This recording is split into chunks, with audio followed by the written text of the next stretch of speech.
La droite n'aurait jamais dû manquer le sujet de l'écologie. À titre personnel, il m'est arrivé souvent qu'on me reproche d'être conservateur. Et je crois que ce mot est sans doute trop réducteur pour décrire la vision politique que nous devrions défendre. Il n'en reste pas moins que l'écologie est, d'une certaine manière, un conservatisme. Et qu'elle dit une aspiration à protéger, à préserver, à transmettre une forme de prudence politique qui sont au cœur de la tradition intellectuelle et philosophique de la droite.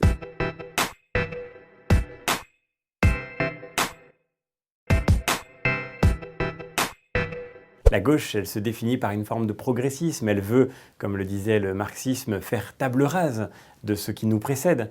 Et donc, il me semble que d'une certaine manière, l'écologie aurait toujours dû être un élément qui définit la droite. Et pourquoi n'en a-t-il rien été? Sans doute parce que, précisément, le communisme soviétique, qui a longtemps polarisé les débats, y compris à l'Ouest, dans nos sociétés occidentales, si on était pour l'économie administrée, on était à l'Est du mur de Berlin, on était de gauche et on était donc socialiste. Si on était au contraire pour la liberté, alors on était pour l'économie libre et pour l'économie libérale, et on était donc du côté de l'entreprise et de la croissance économique, et on était de droite.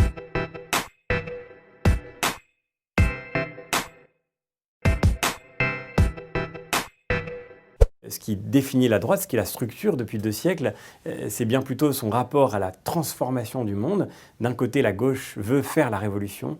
De l'autre côté, la droite sait que le plus important, c'est de ne pas tout changer, mais de sauver ce qui doit l'être. Et je pense évidemment à tout un héritage culturel qui est la condition de notre lien commun et de l'accomplissement de notre humanité, mais aussi à cet héritage naturel dont les équilibres complexes sont vraiment nécessaires à la vie humaine pour l'avenir. Et ce sens des grands équilibres qui nous précèdent et qu'il nous faut transmettre, ce sens de la prudence qu'impose la complexité du réel, c'est l'identité de la droite, et c'est exactement ce qui est au cœur de ce qu'on appelle l'écologie.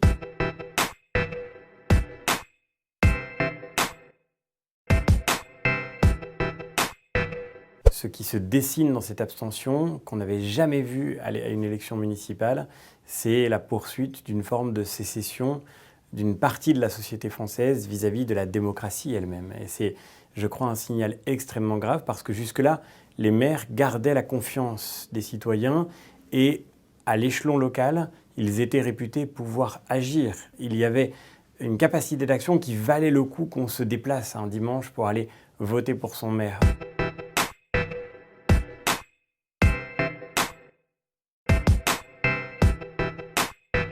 Nous sortons de cette élection qui a permis de montrer que notre famille politique tenait bon, malgré tout, dans un très grand nombre de communes, et notamment dans des villes de taille moyenne ou dans des petites communes. Je crois que c'est là aussi que la société française se construit, c'est par là qu'elle tient aujourd'hui. Et c'est peut-être en partant d'eux que notre famille politique peut se reconstruire, en étant à l'écoute du terrain, et puis aussi en tirant les leçons de toutes les stratégies d'alliance qui n'ont pas fonctionné.